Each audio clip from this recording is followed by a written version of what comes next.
matin mon jardin, les oiseaux chantent, c'est toujours un plaisir. Il a plu, bien plu, et la terre est bien humide. Les plantes vont pousser, c'est sûr. Je voudrais vous en montrer quelques-unes ce matin en particulier. Vous voyez l'aspect ici, toutes ces herbes tendres, c'est du blé. Triticale, je pense. Et pourquoi je pense que c'est du triticale? Je vais en arracher une pour vous montrer. Ah, regardez ce petit insecte là, comme il est adorable. C'est un moustique. Alors, je disais, j'en arrache un. C'est pas un bon exemple sur celui que je viens d'avoir dans les mains. Je sais qu'il y en a un par ici. Là, je le retire. Donc, vous voyez déjà, quand je le retire, il y a beaucoup de terre qui vient. C'est une des raisons pour lesquelles je ne le retire pas pour l'instant. Le triticale, quand il pousse, il fait 3 racines au départ. 3 racines principales. Donc là, on en voit 2 grosses. La troisième, c'est les nouvelles, les petites jeunes blanches. Et ça, c'est... On en voit 4 maintenant. Ils sont déjà trop poussés. Si j'en essaie une autre. Ils sont déjà trop avancés. Le triticale, quand il pousse, il fait 3 premières racines qui sortent de sa graine. C'est pour ça qu'on l'appelle triticale. Donc, pour l'instant, cette herbe protège mon sol. Et si je l'arrache maintenant, alors que toutes mes plantules ont des toutes petites racines, je vais en abîmer beaucoup. Donc je vais le laisser grandir un petit peu. Comme ça, il protège le sol. Et puis... après, je ferai un tri, j'en enlèverai une bonne partie et je le poserai tout simplement au sol. Et comme ils montent en tige, et ce que je vous ai expliqué hier, ils emprisonnent du carbone, ils utilisent le carbone pour pouvoir monter. Ils me feront une couverture riche en carbone et en azote. Donc ce sera excellent. Comme je vous ai mis un lien hier, j'ai partagé un lien sur la page, vous pouvez le regarder juste en dessous de la vidéo. Il est intéressant, sur ma page professionnelle, pardon, Facebook. Il est intéressant de ne pas couvrir tout de suite parce que sinon c'est propice à la couverture des limaces.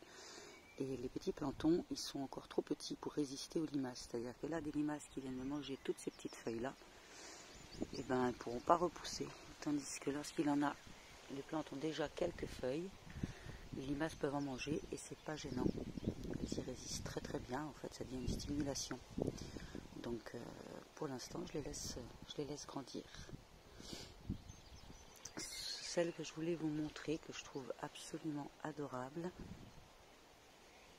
je vais refaire un tour après pour vous ramener ici. C'est celle-ci. Regardez. Là, c'est des fleurs que j'ai semées. Un mélange de graines que j'utilise en cuisine. Donc, il y a pavot, lin et je ne sais plus laquelle. Et je les trouve vraiment adorables dans leur manière de grandir. Donc ça, c'est les cotylédons, les premières feuilles.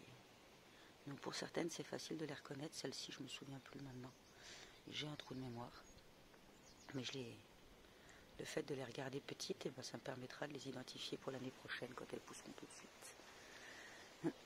Pour cette histoire de cotylédons, je voudrais vous montrer une manière, enfin vous l'expliquer en images. Ici, j'ai semé des calendulas. Donc les calendulas, voilà, ça c'est cotylédon de calendula. Ces deux-là, c'est les 2 premières feuilles. Et ça, c'est les deux premières feuilles que la plante fait pour pouvoir amorcer la photosynthèse. Et ensuite, elle fait ces feuilles qui la différencient. Donc ça, c'est les feuilles de la calendula. Pour qui connaît la calendula ou le souci des jardins, il reconnaît ces feuilles. Mais ici, j'ai des cotylédons très similaires et une feuille très différente.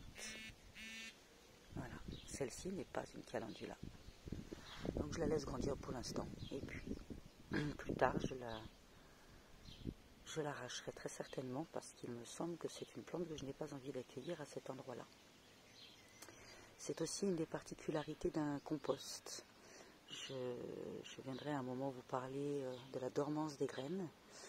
Un compost est empli de graines et ces graines, quand on les met dans le jardin, elles poussent parce que on y développe un espace où il est aisé de pousser. Donc évidemment, toutes poussent. Mais moi je ne veux pas qu'elles poussent toutes, donc je ferai un tri un peu plus tard. En tout cas, quand on travaille avec un compost, il y a de fortes chances qu'on ait de nombreux adventices, les fameuses plantes qui sont considérées comme des mauvaises herbes. Et c'est là tout l'intérêt de reconnaître les plantes, d'avoir un peu des connaissances en botanique, parce qu'on peut ensuite enlever celles qui nous ennuient et laisser celles qui nous intéressent. Par exemple, ici, c'est un gaillet. Un gaillet, autrement appelé gratteron. Et c'est pas une plante que je vais vouloir laisser. Donc pour l'instant je la laisse monter, comme ça pareil, elle couvre le sol.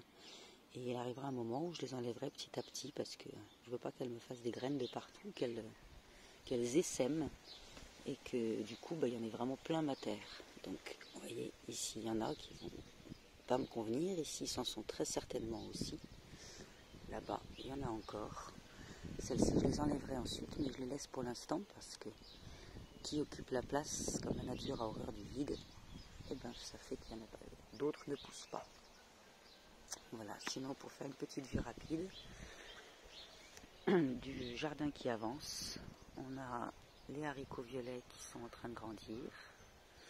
Visiblement, ici, il y en a un qui n'a pas poussé. Voilà, les haricots coco sont incroyables, ils sont à l'image de l'année. Haricots coco poussent bien. Oh, j'ai écrasé une vieille noisette. Les pois non identifiés se plaisent et on commence à voir leurs petites vrilles. Donc, il y a de fortes chances que ce soit finalement pas des nains. Et il va peut-être falloir que je leur mette des supports. Et c'est les rigolades d'un jardin expérimental quand on met des graines qu'on ne connaît pas forcément. Et là, vous vous souvenez, j'ai planté des maïs d'une couleur absolument incroyable, zébrés.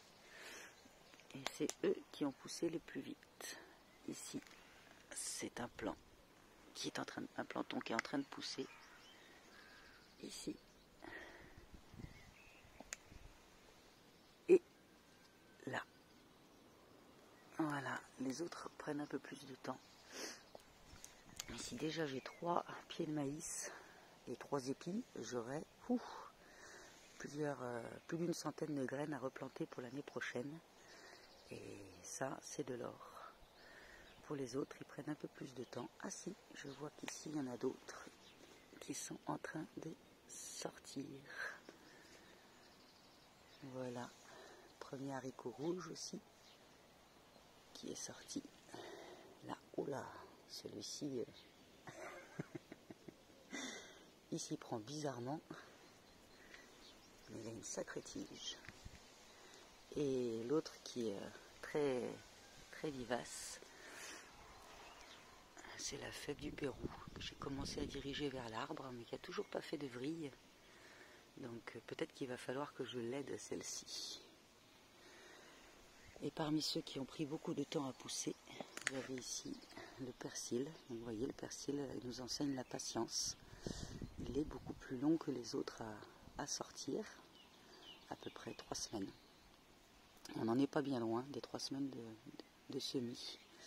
Mais il est bien présent et on va pouvoir avoir du persil que je laisserai donc aussi monter en graines de façon à pouvoir en ressemer dans l'année ou l'année prochaine. Allez, je vous souhaite une belle journée ma tribu et à demain matin.